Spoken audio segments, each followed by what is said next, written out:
Oke, siap dengan firman Tuhan?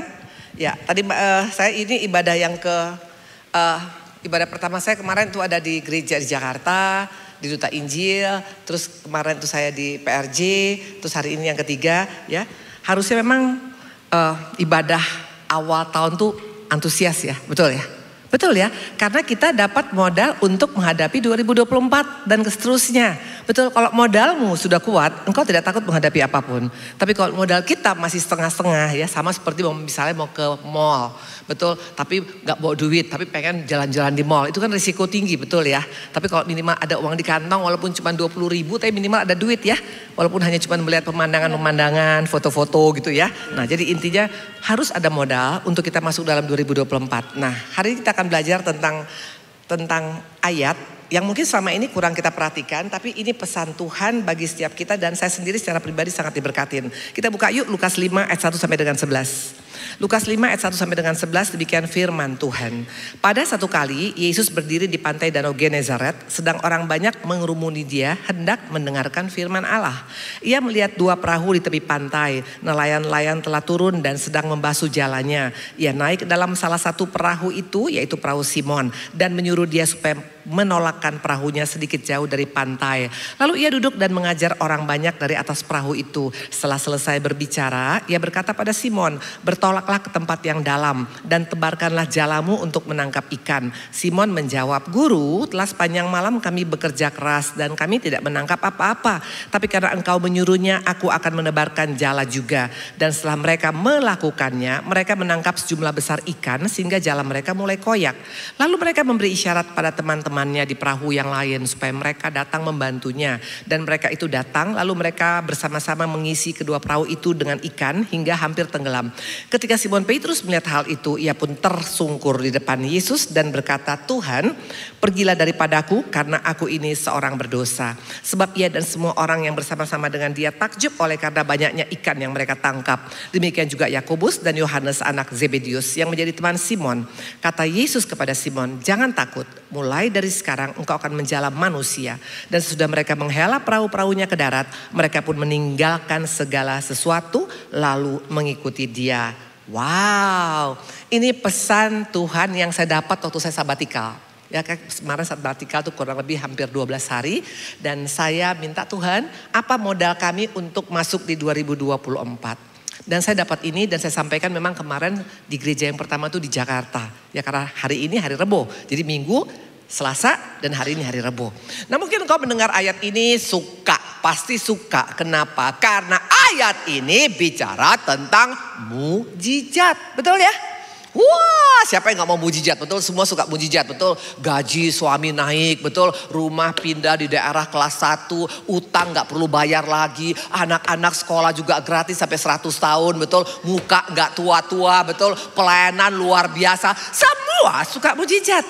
Ibu-ibu, pesan Ibu Indri, kalau engkau sekedar Kristen yang hanya miracle hunter, hanya mencari mujizat dalam hidupmu, engkau dan saya adalah orang yang sangat sial.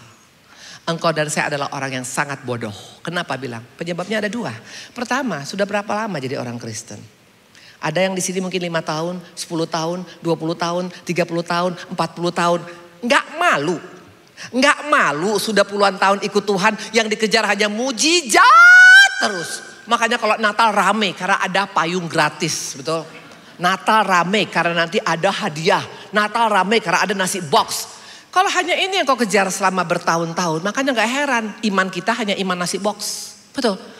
Yang kedua, buka 2 Timotius 3 ayat 1. Kenapa? Makanya kita harus jadi pribadi yang dewasa. Gak cukup engkau hanya mengejar mujizat. Kenapa? 2 Timotius 3 ayat 1. Ketahuilah. Kenapa dimulai dari ketahuilah? Karena banyak orang Kristen, wanita Kristen, jemaat Kristen, hamba Tuhan Kristen tidak tahu bahwa pada hari-hari terakhir akan datang masa yang sukar. Jangan pernah pikir Indonesia 2024 akan semakin baik. Dunia tidak akan semakin baik. Itu firman Tuhan, bukan saya ngomong. Makanya saya bersyukur, terima kasih Tuhan. Tuhan kasih peneguhan. Maka ibu-ibu kalau bisa sesibuk-sibuknya engkau ambil waktu untuk sabatikal. Ngomong sama Tuhan. Tuhan mau ngomong apa? Supaya engkau tidak bingung untuk menghadapi kehadapan kehidupanmu ke depan. Kita perlu di tengah kesibukan dari mulai Januari sampai dengan Desember. Sebelum engkau masuk 2024, ambil waktu. Gak perlu harus 5 minggu, 1 bulan. Mungkin cuma 1 hari pun. Tapi betul-betul antara engkau dengan dia. Tanya Tuhan mau apa dari saya? Ini akhir zaman. Bulan depan akan ada Pilpres. Itu masih Pilpres. Perang Israel sekarang. Kalau dulu ke Israel gampang, betul. Engkau punya uang 30-40 juta, engkau bisa berangkat ke Israel. Sekarang belum tentu dan kita gak pernah tahu sampai kapan. Dan efek daripada perang itu panjang. Nanti akan ada hubungan dengan Timur Tengah, ada hubungan dengan negara-negara yang lain. Panjang ceritanya. Halo, naik barang-barang bahan baku. Belum lagi nanti akan banyak masalah. Kita gak tahu juga sekarang masalah virus. Ada lagi virus baru. Apapun intinya akan semakin sukar. Maka kalau engkau hanya sekedar miracle hunter. Hanya datang cari Tuhan hanya untuk mujizat. Satu saat engkau akan tumbang. Kita akan belajar hari ini. Dari ayat yang 11 tadi ada 5 pesan Tuhan hari ini. 5 pesan Tuhan ini untuk modal kita memasuki 2024. Tuhan mau meluruskan yang selama ini mungkin agak bengkok dikit. Tuhan mau pertegas yang selama ini agak abu-abu. Kita akan periksa ya satu persatu. Semuanya oke? Karena Tuhan gak mau kalau engkau hanya sekedar Kristen biasa-biasa. Karena waktu keadaan sukar, makanya di Alkitab dikatakan ada 4 kali Tuhan berbicara. Yesus berbicara. Dikatakan apa? Yang terdahulu menjadi terbelakang. Betul? Ibu-ibu, ini jangan main-main loh. Yang terdahulu menjadi terbelakang. Dulu pelayanannya heboh. Dulu cari Tuhannya heboh. Dulu baca Alkitabnya luar biasa. Dulu melakukan kehendak Tuhan luar biasa. Sekarang hilang. Itu yang berkata adalah Yesus. Yesus kalau ngomong gak pernah salah. Makanya jangan sampai kita yang termasuk yang dulunya heboh. Yang dulunya semangat. Yang dulu antusias. Pindah ke belakang. Karena apa? Karena kecewa. Mana mujizatnya? Buktinya gue ikut Tuhan sampai sekarang gak mengalami apa-apa. Halo? Pada apa rencana Tuhan bagi setiap kita? Perhatikan. Rencana Tuhan bagi setiap kita. Engkau dan saya tidak tumbang di tengah jalan. Mana buktinya? Mari kita buka. Mazmur 92 ayat 15 sampai dengan 6. Mazmur 92 ayat 15 sampai dengan 6. Pada masa tua pun mereka masih berbuah. Menjadi gemuk dan segar. Untuk memberitakan bahwa Tuhan itu benar. Bahwa ia gunung batuku. Dan tidak ada kecurangan padanya. Wow! Masa tua engkau segar. Masih bisa jadi berkat. Masih bisa menjadi penyampaikan kebaikan Tuhan. Itu rencana Tuhan. Tapi kalau engkau hanya mengejar berkat. Makanya gak heran tumbang di tengah jalan. Loh, di mana dia? Dulu kan dia begitu antusias dari Tuhan. Gak ada. Halo, kenapa? Karena yang kau cari itu berkat. Makanya dikatakan, Tuhan katakan di masa tua pun bisa menjadi berkat. Kenapa? Karena dia bukan tergantung daripada apa yang kau dapat. Ini saya bawa nih sengaja. Saya sekarang ini memang jadi terkenal jadi hamba Tuhan sulap. Ini daun kering, betul? Hanya ada 2 daun. Daun kering dan daun hijau. Kalau engkau hanya mencari berkat, satu saat ini daun kering, ini akan hancur, betul? Dan sudah hancur akan disapu dan dibakar. Makanya kita udah gak pernah lagi tampil, gak pernah lagi ada, gak lagi eksis. Orang gak tahu lagi di mana kita berada. Karena kecewa. Tapi kalau engkau adalah pribadi yang bukan tergantung mujizat, engkau tetap bisa ini loh. Daun hijau. Kemarin saya pelayanan di PRJ CK7. Itu seorang ibu, dia yang jemput saya. Dia jemput saya ke apartemen. Tahu umurnya berapa? 70 tahun. Tapi masih kayak daun hijau. Emang itu maunya Tuhan, bukan karena ibu itu hebat. Harusnya kita seperti itu semua. Tapi kenapa engkau gak seperti itu? Karena selama ini apa yang kau cari? Makanya gak heran engkau gampang kecewa. Engkau gampang marah. Engkau gampang tawar hati. Karena hanya mujizat. Mana mujizatnya Tuhan? Mana ikan banyaknya Tuhan? Mana hutang beres Tuhan? Mana anak-anak saya berhasil Tuhan? Makanya engkau hanya menjadi daun yang gugur. Amin. Saya sekarang 64 loh. Tapi aku bilang aku mau seperti Kaleb walaupun Pak Seuswe 85 tetap menjadi pembawa kabar baik bagi Tuhan. Betul? Itu bukan hanya Ibu Indri, semua harus seperti itu.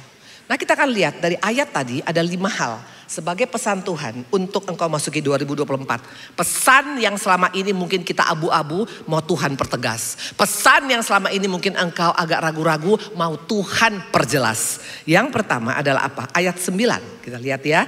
Tadi Lukas 5 ayat 9. Sebab ia dan semua orang yang bersama-sama dengan dia takjub oleh karena banyaknya ikan yang mereka tangkap. Wow! Ini yang pertama. Ini pola dunia. Dunia takjub kalau ngelihat, gila ya, hebat loh dia sekarang. Maju loh dia sekarang. Usahanya maju, pelayanannya luar biasa.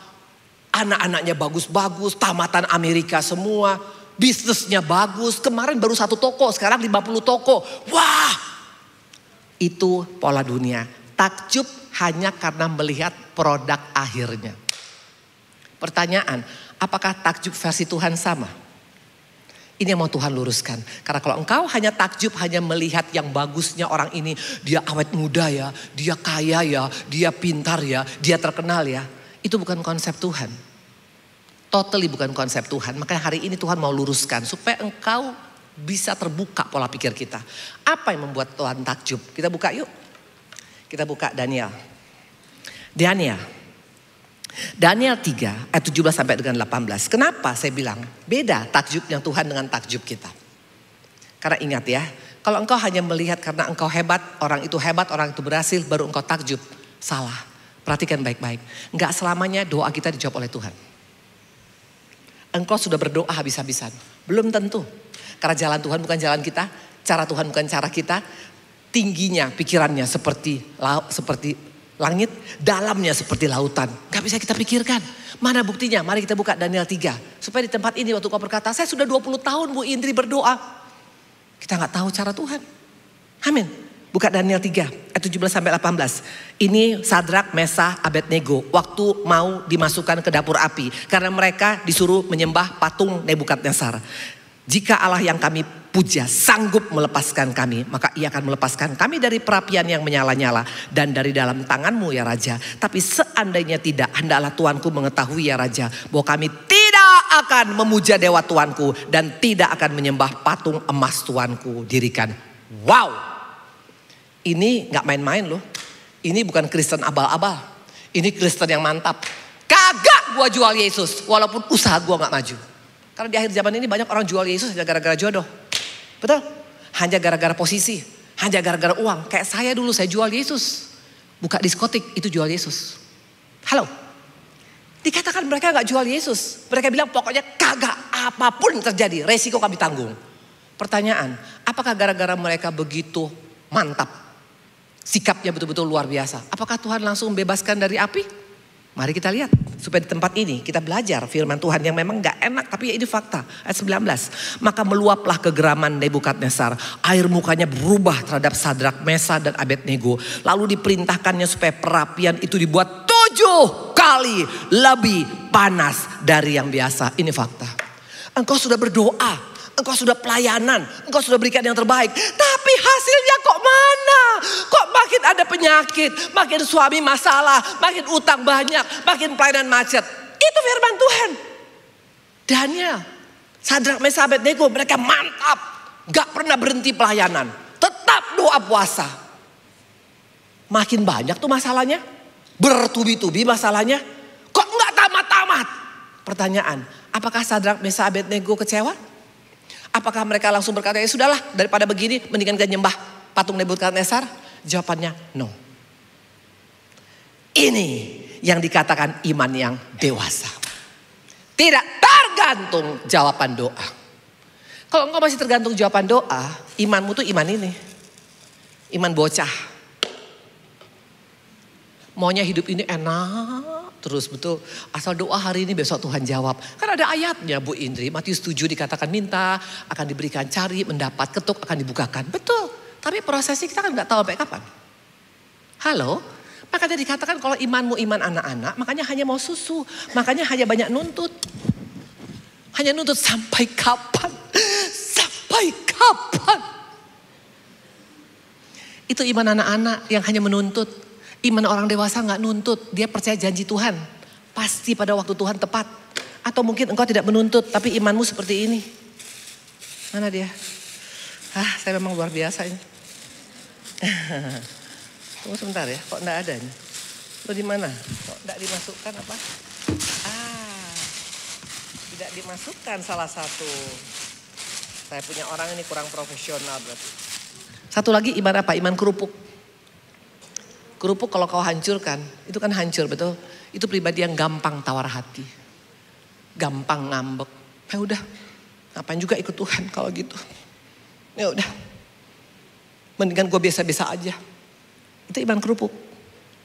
Kalau engkau seperti ini, engkau akan kecewa. Sadrak, Mesakh, Abednego tidak iman kerupuk. Mereka bilang sekalipun tidak ada masalah. Saya mau tanya ibu-ibu, waktu Maria dan Yusuf punya anak pertama. Maria, perempuan ya, ibu-ibu kesini ya. Anaknya ada berapa? Ada 2, 3, 4, ada 10, ada 20 anak yang sini.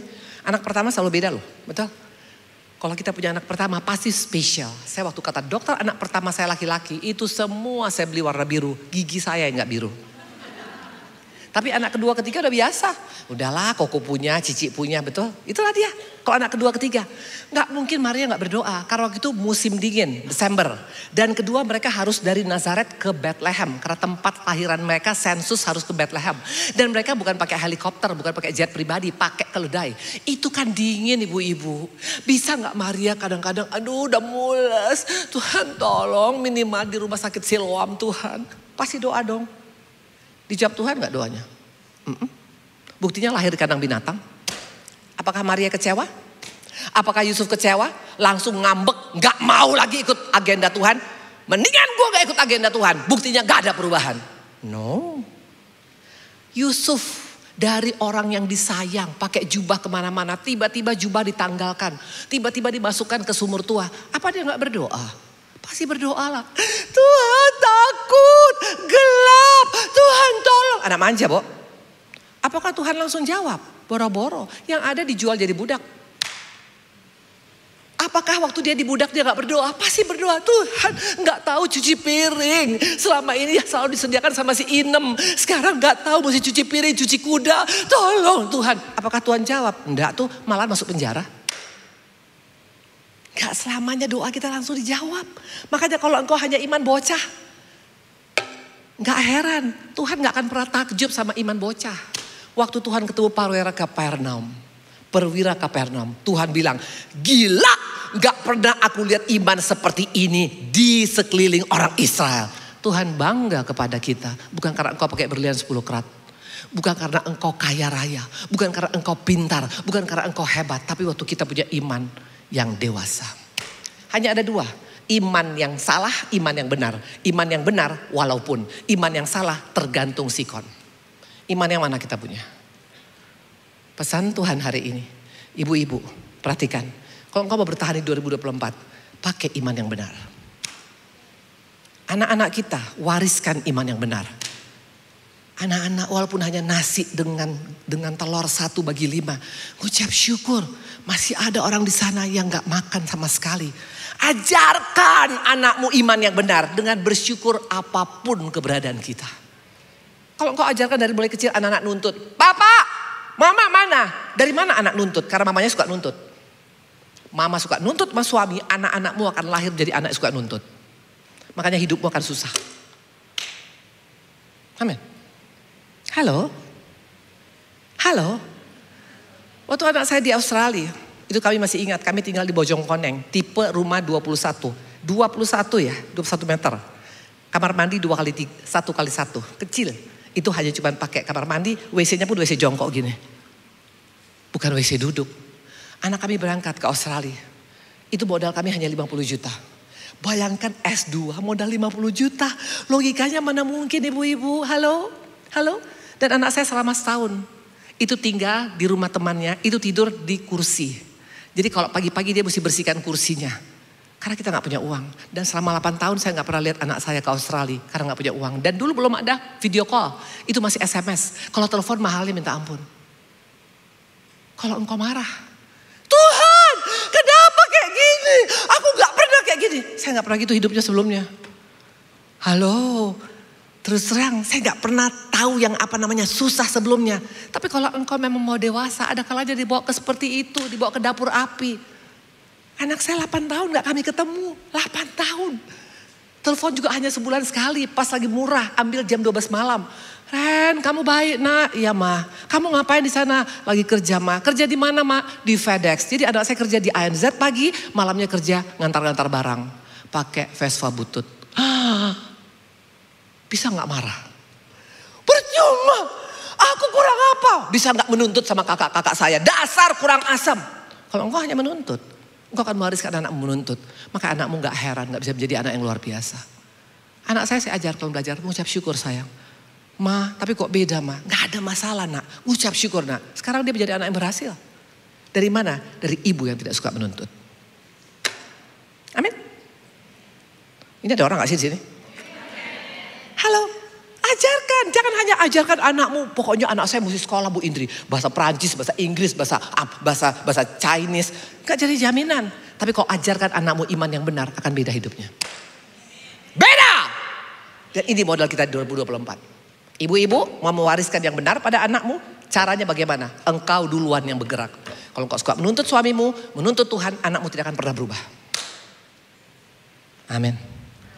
Yang kedua, makanya yang mau diluruskan, jangan takjub hanya melihat orang hebat, orang kaya. Tapi takjubnya Tuhan waktu engkau dan saya punya iman dewasa. Yang kedua, mari kita lihat. Yang kedua,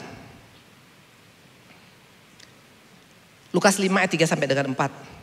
Ia naik dalam salah satu perahu itu, yaitu perahu Simon, dan menyuruh dia supaya menarik perahunya sedikit jauh dari pantai. Lalu ia, Yesus ya, duduk mengajar orang banyak di atas perahu. Setelah selesai berbicara, ia berkata pada Simon, bertolaklah ke tempat yang dalam dan tebarkanlah jalamu untuk menangkap ikan. Wow, ini apa ibu-ibu? Ya, biasa aja Bu Indri, ini bukan biasa. Ini arti pelayanan yang sesungguhnya. Melayani bukan hanya mimbar. Melayani bukan hanya khotbah, melayani bukan hanya WA, melayani bukan hanya terima tamu, melayani dimanapun kau berada, engkau berikan yang terbaik kepada sesama untuk memuliakan Tuhan. Itu Simon. Dia capek loh padahal, capek dia. Udah kerja seharian gak dapat apa-apa. Anaknya mungkin gak ada susu di rumah, gak ada makanan di rumah. Dan Yesus kalau ngomong gak pernah 30 menit loh. Yesus bisa ngomong 3 hari 3 malam. Tapi tidak ada perhatikan. Tidak ada Simon bilang, jam berapa dia lama banget sih. Dia orang cerewet banget sih. Gak ada. Dia gak ada hitung-hitungan. Dia gak ada ngedumel. Lamanya ini. Panas. Kalau kita kan kadang-kadang langsung ngomel betul. Sampai kapan nih gue gini terus capeknya. Waktu engkau berkata capek waktu ngurus suamimu yang sakit. Engkau belum melayanin. Orang melayanin itu tulus. Dan perhatikan ketulusan orang yang melayanin. Simon gak minta apa-apa. Tuhan tahu persis dikasih ikan yang banyak sekali. Dia gak ngomong loh. Gak usah banyak nuntut. Gak usah bilang Tuhan saya sudah habis banyak uang nih untuk biaya-biaya pelayanan Tuhan. Saya sudah ngurus suami saya sudah ngurus anak saya. Mana balasannya? Gak usah. Balasannya langsung dari Tuhan. Selesai Yesus ngomong. Dia bilang apa? Tebarkan jalamu ke tengah. Simon gak ada ngomong. Maka jangan banyak ngomong. Jangan banyak nagih-nagih. Jangan banyak nguntut. Jangan banyak bersungut-sungut. Karena Tuhan salut melihat orang-orang yang melayani seperti ini. Halo. Kalau engkau pakai syarat melayani Tuhan. Tuhan aku akan urus suami saya. Kalau suami saya baik. Itu belum melayani. Orang yang melayanin gak tanya, gak banyak cincong, gak nuntut, gak bersungut-sungut. Dia lakukan aja apa kata Tuhan. Dan tidak mudah, saya ngebayang Simon 3 hari dia bekerja mati-matian. Istri nunggu di rumah belum tentu makan. Anak-anak gak tahu bisa sekolah apa enggak. Tapi dia bisa memberikan waktunya untuk melayani Tuhan. Halo, khusus untuk SSM. Pesan Tuhan kuat banget yang saya dapat. Kalau engkau mau melayanin, ayo gaspol sama Tuhan. Melayani itu bukan hanya baju seragam kuning. Di rumahmu, dalam keluargamu, dalam karirmu, dalam pekerjaanmu. Berikan yang terbaik. Jangan kasih ampas. Karena Tuhan gak pernah kasih ampas sama kita. Ini ada kue. Ini kue enak. Tapi ini sekarang kalau kuenya saya hancurin. Dan saya buka plastik. Dan saya kasih saya punya upil. Siapa yang mau juga betul. Seringkali kita memang betul kata bilang melayanin. Tapi kita masih banyak ngomel. Itu ampas. Tuhan gak pernah ngomel loh sama kita. Tuhan gak pernah bersungut-sungut. Tuhan gak pernah mengungkit-ungkit. Tuhan gak pernah hitung-hitungan sama kita. Tapi kita masih hitung-hitungan. Petrus melayanin. Padahal dia waktu itu belum jadi pelayan Tuhan loh. Tapi itulah pelayanan yang sesungguhnya. Gak perlu mesti dilihat orang. Baru mau melayanin. Saya gak pernah dilihat Bu Indri. Suami saya terus yang dilihat oleh orang. Emang kenapa rupanya? Ibu saya terus terang. Ibu saya itu orang yang sangat sederhana. Ayah saya itu terkenal. Siapa yang gak tahu Tede Pardede? Semua orang tahu di Indonesia. Asal saya kemana-mana, anaknya Pardede ya, wow. Gak pernah dibilang anak Hermina, gak pernah. Mama saya gak pernah ada yang kenal. Tapi lihat, di balik seorang suami yang hebat, itu ada istri yang melayani sungguh-sungguh. Ibu saya setiap ayah saya pulang, itu sebelum ayah saya pulang makan siang, itu gak akan pernah makan. Tunggu ibu bapak saya. Dan kalau ayah saya mau makan, ikan masih panas. Dia yang dalam keadaan ikan panas, dia yang kupas-kupas dengan tangan kepanasan. Jadi ayah tinggal tahu-taunya tinggal makan. Gak enak banget Bu Indri. Ya terserah mau apa enggak. Maksud saya bukan harus seperti itu. Tapi waktu engkau melayanin tanpa sungut-sungut, upahnya itu tidak main-main. Amin. Bilang kanan kiri, makanya lu jangan ngomel terus. Jangan nuntut terus. Jangan ngomel terus. Capek. Percuma. Gak akan bisa. Makanya dikata-kata di Petrus lihat gak ngomong. Gak banyak cincong. Gak pura-pura sedih muka. Gak usah. Padahal dia capeknya saya ngebayang loh. Saya tadi malam baru nyampe tuh jam 2 pagi. Saya tuh capek banget sebenarnya. Karena pelayanannya tuh banyak banget. Belum lagi konseling. Hadapin konseling tuh lebih daripada pelayanan 40 menit. Apalagi kalau ibunya cerewetnya luar biasa. Sampai dia ngomong sampai tidur saya. Capek saya dengarnya. Betul. Dan saya jam 2 pagi nyampe. Tadi pagi bangun langsung ke Bari. Dan besok saya udah berangkat ke Lampung. Capek. Tapi kalau engkau gak hitung-hitungan, Tuhan perhitungkan loh. Halo. Jangan ungkit-ungkit jasamu. Kurang apa saya? Kurang apa saya? Itu bukan orang melayanin. Halo. Petrus gak bilang Tuhan. Gila. Waktu gue habis nih. Coba tadi kalau gue misalnya tadi cari ikan. Kan dapat ikan. Waktu engkau masih hitung-hitungan pakai kalkulator. Itu belum melayanin. Ingat. Yesus kita tidak pernah hitung-hitungan. Tidak pernah dibilang. Saya anak Allah datang ke dunia ini. Lu tahu gak pengorbanan gue? Kagak tuh. Maka jangan suka bilang. Saya kurang apa berkorban. Amin. Yang ketiga yang harus diluruskan lagi. Mari kita lihat. Emang makin gak enak nih firmannya. Tapi apa boleh buat ini saya dapat dari Tuhan. Lukas 5 ayat 7 sampai dengan 8. Lalu mereka memberi isyarat kepada teman-temannya di perahu yang lain. Supaya mereka datang membantu. Dan mereka datang. Lalu mereka bersama-sama mengisi kedua perahu itu dengan ikan. Hingga hampir tenggelam. Ketika Simon Petrus melihat hal itu. Ia pun tersungkur depan Yesus dan berkata. Tuhan pergilah daripadaku. Karena aku ini seorang biasa. Wow. Tersungkur betul. Shock dia. Wow. Perhatikan, bandingkan sebelum dia lihat ikan. Ayat 3. Ia naik dalam salah satu perahu, yaitu perahu Simon. Dan menyuruh dia supaya menolak perahunya sedikit jauh dari pantai. Lalu ia duduk dan mengajar orang banyak di atas perahu. Apa bedanya? Sama-sama melihat Yesus. Yang satu dia tersungkur abis gaspol. Luar biasa kok Tuhan. Terima kasih Tuhan. Karena apa? Karena lihat berkat. Waktu engkau menyembah Tuhan yang disembah apa? Berkatnya apa Yesusnya? Waktu engkau tersungkur karena suamiku dapat gaji tambah Tuhan. Luar biasa kok Tuhan. Tanpa disadari kita menyembah berhala kepada berkat kita. Sebelum berkat dilihat, Petrus biasa. Tapi sudah dia lihat berkat. Luar biasa kok Tuhan. Haleluya. Dengar. Berarti kita hanya penyembah berhala berkat. Makanya Tuhan kecewa. Siapa sih Yesus dalam hidup kita? Yuk buka yuk Lukas. Kita buka yuk. Maaf ya. Ini untuk kita semua. Termasuk saya. Lukas 9 ayat 20. Yesus bertanya kepada mereka. Perhatikan. Ini beban Yesus sampai hari ini. Menurut kamu. Siapa aku ini? Tuhan tanya kepada kita hari ini. SSM. Menurutmu siapa Yesus? Apakah sekedar center class? Betul? Pakai dapat hadiah. Kantor kelas kan selalu kasih hadiah. Dan pakai jenggot.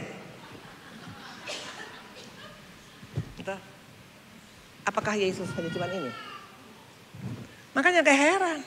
Tuhan baik bilang, anakku, menurut kau siapa aku? Apakah aku aja si jenggot putih bagimu? Kalau engkau dapat berkat baru bilang, terima kasih Tuhan. Baik banget kau Tuhan. Gila kita semuanya. Waktu Tuhan gak berkatin kita masih gak bisa begitu. Kau baik Tuhan, kau luar biasa. Waktu kita gak sembuh. Bisa gak kita berkata, Tuhan kau teramat amat baik Tuhan. Makanya saya bangga melihat Debbie. Saya kemarin ke rumah Debbie. 5 kankernya. Pertama dia kanker payudara, diambil payudaranya. Ternyata sesudah payudara diambil, kemo dan radiasi nggak sembuh. Yang ada dia kena tulang kankernya. 10 titik di tulangnya kanker. Itu sakitnya luar biasa. Karena abang saya kanker tulang. Itu kalau udah menjerit-jerit, itu sampai ke Ciroyom kedengeran. Dan dia kemo dan radiasi. Apakah sudah sembuh? Belum siap kemo radiasi, kanker tulang dan payudaranya. Kena lagi dong ke otak dia. Makanya sekarang rambutnya gak tumbuh. Karena dibuka otak dia. Dan ternyata baru aja masih kanker otaknya. Belum lagi sembuh apa yang terjadi. Dia kena sekarang waktu dia lagi pas ngepel. Kena paru-parunya. 3 tahun dia hanya kemo radiasi operasi. Kemo radiasi operasi dan terakhir kemarin levernya sudah kena. Waktu saya ke rumahnya, terus terang saya melihat malaikat Tuhan itu di rumah Debbie. Mukanya penuh sinar kemuliaan Tuhan. Dia bilang, Ibu Indri, mau Tuhan ambil kapanpun saya tetap mau main piano untuk Tuhan. Dia tetap melayani di gereja. Halo, itu yang buat Tuhan bangga. Itu bukan tersungkur karena sembuh dari kanker. Dia gak permasalahkan mau sembuh mau gak sembuh. Pokoknya selama aku masih bisa main piano, aku main piano. Saya bilang, Debbie kamu luar biasa. Dan yang paling luar biasa, tahu dia bilang apa? Ibu Indri, waktu saya berdoa 3 minggu yang lalu, Tuhan suruh doakan Ibu Indri. Sekarang Debbie jadi pendoa saya. Gila, harusnya kan saya yang doain Debbie. Debbie bilang saya mau mendoakan Ibu Indri. Karena Tuhan bilang anakku ini akan dipakai untuk meluruskan semua yang bengkok selama ini. Dad, are you sure? Yes, Bu Indri. Dan saya siap. Saya siap menjadi pendoa Ibu Indri. Bayangkan orang yang bermasalah seperti Sadrak, Mesak, Abednego dibilang di Nebukadnezar. Loh, itu kan apinya banyak. Tadi kan 3 orang, betul Raja. Kok ada 4 orang? Mereka bisa jalan-jalan santai. 4 yang satu seperti dewa. Debbie bisa jadi berkat di tengah masalah. Satu lagi Marta, orang motor, suami saya, istrinya. Itu dia adalah HRD dari bank terkenal di Indonesia, BCA. Ternyata tiba-tiba dia kena kanker paru-paru. Belum sembuh paru-paru, kena dia punya otak. Dan kemarin dia bilang, Ibu Indri kanker saya sekarang menekan saya punya mata. Udah buta. Tapi dia bilang buta satu, yang satu masih bisa muliakan Tuhan. Wah, tepuk tangan buat Tuhan Yesus. Luar biasa. Dan dia bilang, Ibu Indri saya siap untuk melayani Tuhan. Ayo Bu Indri ajak saya. Saya terus terang bilang, Tuhan firman itu gak perlu dibaca dari Alkitab. Orang-orang seperti ini adalah firman yang hidup. Amin. Makanya hari ini waktu engkau punya masalah masih bisa tersungkur gak sama Tuhan kita? Atau mulai tersungkur waktu pas utang baru beres. Waktu anak-anak berhasil baru Tuhan terlalu baik kok tuh. Amin. Yang keempat. Yang mau diluruskan lagi hari ini. Masih kuat? Atau udah bosan? Lukas 5:10, demikianlah juga Yakobus dan Yohanes, anak Zebedius yang menjadi teman Simon. Kata Yesus kepada Simon, jangan takut, mulai dari sekarang engkau akan menjala manusia. Yang keempat buat Tuhan luruskan, setiap kita adalah partner kerja Tuhan. Maka jangan pernah bilang, aku kartu mati Tuhan. Gak ada yang kartu mati. Nih, mantan penjahat nih. Saya itu kelasnya perempuan Samaria, perempuan Sunda, itu kelas saya. Sama Tuhan gak ada yang kartu mati. Jangan hanya bilang hanya orang hebat yang jadi partner kerja Tuhan. Kalau dunia betul, orang yang cantik, yang kaya, yang pintar jadi partner kerja dia. Tapi kalau Tuhan, siapapun engkau di tempat ini, kita adalah partner kerja Tuhan. Kisah 1 ayat 8 sebelum Yesus naik ke surga. Kalau Roh Kudus turun ke atasmu, maka engkau menjadi saksiku. Saksiku bukan hanya bersaksi di gereja. Saksiku. Engkau akan menjadi saksiku dari Yerusalem, Yudea, Samaria sampai ke ujung bumi. Wow, ini bicara tentang diperluas kapasitasmu ibu-ibu. Engkau tidak hanya sampai 1 meter, 10 meter, 1 kilo, 2 kilo, 3 kilo. Sampai Tuhan bisa bilang ini saksiku yang luar biasa. Jangan pernah bilang udahlah aja cukup makan. Gak ada ayatnya. Tuhan mau pakai kita luar biasa. Tuhan mau pakai kita, setiap kita. Jangan pernah bilang karena Ibu Indri pintar ngomong. Saya tidak tahu sama sekali ayat. Pelayanan saya pertama di penjara. Main kerincing-kerincing sama almarhum Pak Anton. Asal Pak Anton nyanyi, sorak lah, kerincing, kerincing, kerincing, kerincing. Tapi saya lakukan dengan tulus. Tidak pernah saya pikir masa level gue di penjara. Perhatikan, waktu engkau tidak hitung-hitungan, waktu engkau tidak bersungut-sungut, waktu engkau tulus, waktu engkau betul-betul kenal siapa Allahmu, waktu engkau tahu siapa dirimu, akan beda hidupmu. Dan yang kelima, dikatakan. Ayat kelima, saya undang pemusik. Yang kelima, Lukas 5 ayat 1. Satu kali Yesus berdiri di tepi pantai Danau Genesaret. Sedang orang banyak mengerumuni dia hendak mendengarkan firman Allah. Kita bilang keren banget. Betul keren. Kita datang mari mendengar, betul? Ibu-ibu perhatikan, kalau engkau hanya datang untuk mendengar firman, itu baik tapi gak cukup. Karena iblis juga dengar firman. M1 mendengar, bagus tapi gak cukup. M2 merenungkan, itu bagus, evaluasi tapi gak cukup. M3 memberitakan kebaikan Tuhan, itu benar tapi gak cukup. Yang paling Tuhan inginkan bukan hanya 3M tadi. Bukan hanya mendengar, bukan hanya merenungkan, bukan hanya memberitakan tapi melakukan. Kalau kau jadi pelaku firman akan beda hidup kita. Kata kunci terakhir, jangan pakai sales. Jangan pakai diskon. Firman yang enak di kuping baru kau lakukan Tuhan. Enggak enak di kuping saya tidak mau lakukan Tuhan. Enggak akan jadi apa-apa. Dan sebagai ayat terakhir saya bawa ini buku. Ini buku kosong betul. Kita akan masuk 2024. Lembaran baru. Ayo isi. Maukah kita melakukan yang 5 tadi? Yang pertama, takjublah.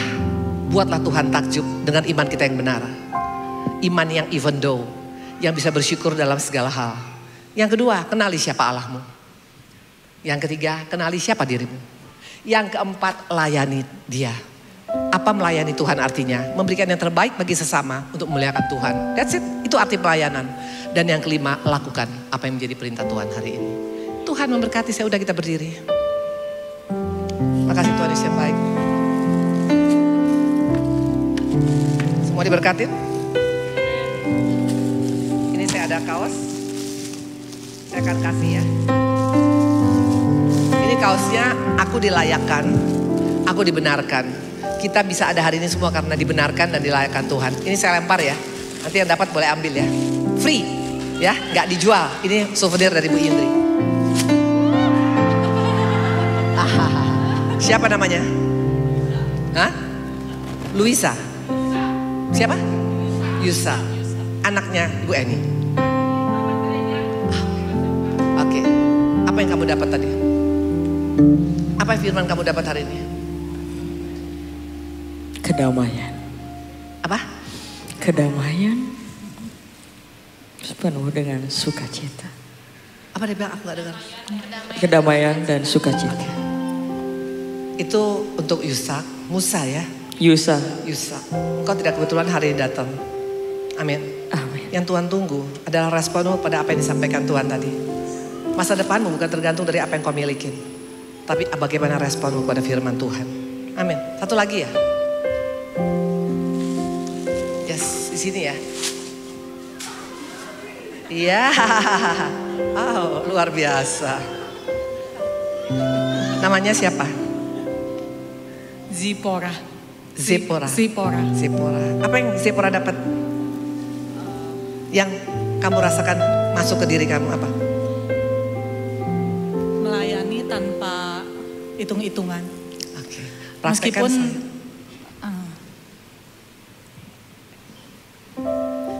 apa yang kamu rasakan aja. Meskipun kita lagi ada masalah. I know. Sayang, Tuhan sayang Zipora ya. Yang Engkau datang ke depan. sangat berat. Tapi ya kita harus tetap melayani Yes. Tuhan. Sayang, lakukan. Lihat, yang membela kita bukan Ibu Indri, Tuhan langsung. Karena kalau aku dibela oleh Tuhan, engkau pasti akan dibela. Amin. Jangan hitung-hitungan, jangan ungkit-ungkit jasa, jangan bersungut-sungut, just do it. Lihat nanti Tuhan akan bilang. Orang di sekitar kita kadang I know what you jadi feel. batu sandungan buat kita gitu. Dan kadang menuduh kita ini itu gitu. Sayang, manusia gak bisa menuduh engkau. Iblis gak bisa menuduh, karena Tuhan gak pernah menuduh kita. Tuhan katakan engkau adalah anak kesayanganku. Be strong sayangku, Tuhan berkatin. Terima Oke. kasih. Yes, mana? Michael mana?